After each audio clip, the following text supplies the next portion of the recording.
명이지? 엄청 귀엽네. 30대 중반 늦은 나이에 결혼해 아이가 잘 생기지 않는 것이 고민인 은혜 씨. 시험과 나기를 준비하다 보니 생활비가 늘 빠듯했습니다. 이번 달도 적자네. 어쩔 수 없이 남편이 결혼 전부터 시부모님께 드려왔던 용돈 70만 원을 줄여달라는 부탁을 했는데요. 그렇게 술집 여자처럼 꾸리고 다니는데 나한테 줄 돈은 없는 거냐? 아니 어머니 그런 게 아니고 시험관 비용이 만만치 않아서. 시험관? 네. 아직 내 아들 돈을 펑펑 쓰는구나. 애 못 낳는 건 넌데 그럼 네가 집을 나가면 되겠네. 아, 남들이 진짜 시험관 같은 그렇게 용돈 문제를 계기로 감정의 골만 깊어지게 됐습니다. 이후 어렵게 쌍둥이를 임신하게 되고 태어날 아기들을 생각해 시어머니와의 관계를 회복하러 갔는데 아 정말 꼴도 보기 싫으니까 나가라. 썩 나가. 어머니 시어머니는 끝까지 사과를 받아주지 않고 쫓아냈습니다. 이후 출산한 지 100일이 넘도록 연락조차 없는데 어머님도 손주들 한번 보면 좋을 것 같은데. 시어머니에게 전화를 겁니다. 엄마, 잘 지내세요? 저희 애기 안 보고 싶어요? 걔가 낳은 애 뭐가 예쁘다고? 걔 뱃속에서 나온 애는 안 보고 싶어. 왜 그래? 여전히 냉랭하기만 합니다.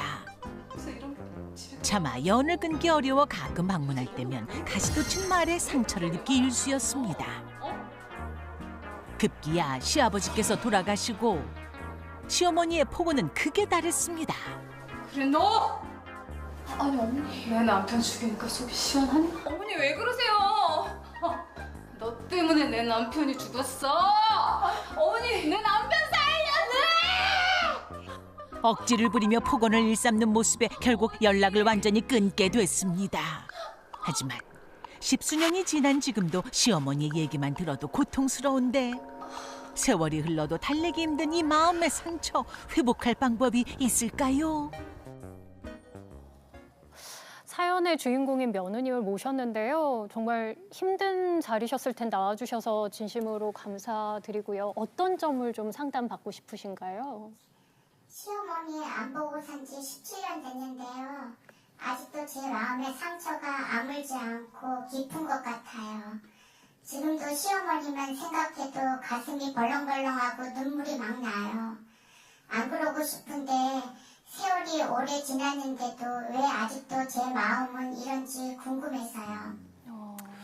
이게 17년이라고 말씀하시니까 그 세월의 무게감을 느낄 수 있는 것 같아요. 근데 이게 사실 폭언이나 이런 것들은 상처가 되고 그 상처는 잘 사라지지 않아요. 우리가 그렇잖아요. 사실 어떤 손에 상처가 나게 되면은 상처는 시간이 지나면 조금씩 흐려지긴 하지만 생긴 그 흉터는 그대로 있단 말이죠. 게다가 가족과의 관계에서 얻어진 상처는 특히 이렇게 폭언이라든지 정말 나는 관계를 개선하고 싶은데도 불구하고 그 사이에 어떤 모멸감이라든지 이런 것들은 우리의 인이 바뀌는 거거든요. 사람은 지나간 과거를 기억할 때 두 가지 방향으로 기억을 해요. 하나는 우리의 머릿속에서 일반적인 우리가 지식이라든지 이런 걸 기억하는 해마라고 하는 곳이 하나 있고요. 이건 일반적으로 우리가 기억하는 거고 그게 아니라 이렇게 정서 기억이라고 하는 것들 정말 위협감을 느끼거나 폭언이라든지 정말 절박함이라든지 이런 것들은 너무 위협감을 느끼니까 이거를 잠시 저장만 해놓고 처리가 안 되는 거예요. 보통 편도체에서 잠깐 이렇게 일종의 캡처는 해놨는데 그 안에 있는 내용을 풀어서 내가 이해한 다음에 장기 기억으로 넘기지를 못하는 거거든요. 지금 상황은 그러니까 이게 몸까지 영향을 주잖아요. 몸도 떨리기 시작하고 눈물도 나고 이렇게 되는 거는 몸도 마음도 아직 그거를 소화하지 못하고 내가 그만큼 힘들었다라고 하는 것의 반증이라고 생각합니다. 그럼 이 상처를 어떻게 해야지 회복할 수 있을까요? 그 이제 17년 동안 이제 많이 힘드셨는데 제가 이제 긍정적으로 보는 거는 그 본인이 그 상처라는 걸 인식했다는 것 자체를 되게 긍정적으로 봅니다. 왜냐하면 많은 분들은 이제 무의식 그 약간 무기력 상태에 빠져서 이게 내 팔절이라고 받아들이는데 이분은 끊임없이 탈출하려고 노력을 하시니까 저는 긍정적으로 보는데 안타깝게도 남이 이거를 상처를 치유해 줄 수는 없고요. 이제 본인이 좀 노력을 하셔야 돼요. 약간 뭐 좀 어색한 방법이긴 하지만 지금까지 보면은 얘가 착한 며느리 증후군에 좀 시달리시는 것 같은데 이제부터 스스로에게 좀 선언하시면 좋을 것 같아요. 나는 이제부터 나쁜 며느리다. 나만 사랑하는 며느리다. 이걸 입으로 자꾸 좀 되뇌어서 하시면 좋은데 사람들이 이 부분에서 되게 좀 의아하게 생각해요. 입으로 말하면 무슨 효과가 있을까? 근데 강구하고 있는 게 뭐냐면 입으로 말해야 마음에 새겨지고 그래야 행동으로 옮겨진다 이겁니다. 그래서 꼭 입으로 하루에 뭐 두세 번씩이라도 나는 이제부터 착한 며느리를 포기하고 나쁜 며느리가 되겠다. 나를 사랑하는 며느리가 되겠다. 이런 식으로 이제 좀 계속 뭐 반복해 주시면 효과가 있을 것 같고요. 또 하나는 이제 사과를 좀 하셔야 될 게 뭐냐면 옛날에 그 참고만 견뎠던 그 옛날에 그 살해자분의 그 어린 시절에 대해서 사과를 해 주셨으면 좋을 것 같아요. 아, 정말 미안했다. 내가 너를 지켜주지 못했다. 앞으로는 이런 날이 다시 오지 않을 거야. 라고 자꾸 반복을 해주고 사과를 해주시면 이제는 좀 미래로 나갈 수 있지 않을까. 그래서 저는 이렇게 본인에게 좋은 말 하는 거, 과거에 사과하는 거 요걸 좀 부탁드리고 싶습니다. 네, 이런 과정을 통해서 상처가 좀 진심으로 아무시기를 기도하겠습니다. 또 궁금한 점 있으실까요? 저는 시어머니를 보고 싶은 마음이 없는데요. 아이들은 할머니와 보고 살았으면 좋겠어요. 그래서 시어머니와 화해를 해야 하나 싶은 마음이 들기도 하는데요. 그게 가능할까요?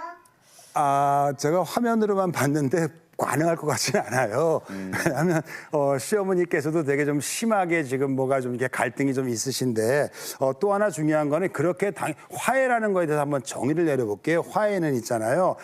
가해, 뭐 용어가 정확하지 않지만 좀 뭔가 그 가해한 사람이 그 용서를 비는 게 이제 화해인데 세상에 이제 맞은 사람이 화해를 청하는 경우는 별로 없거든요.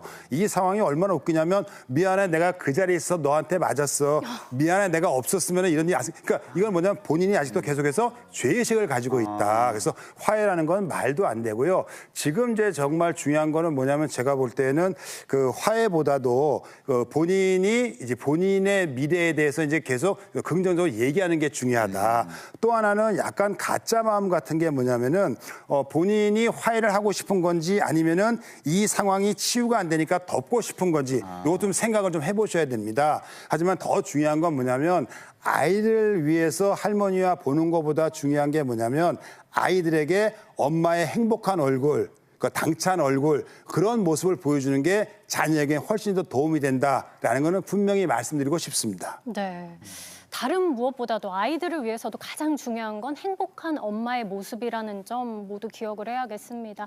다른 무엇보다 이제 상처를 좀 떠나보내시고 행복한 시간만 있으셨으면 합니다. 오늘 상담이 도움이 되셨으면 합니다. 고맙습니다. 네, 고맙습니다.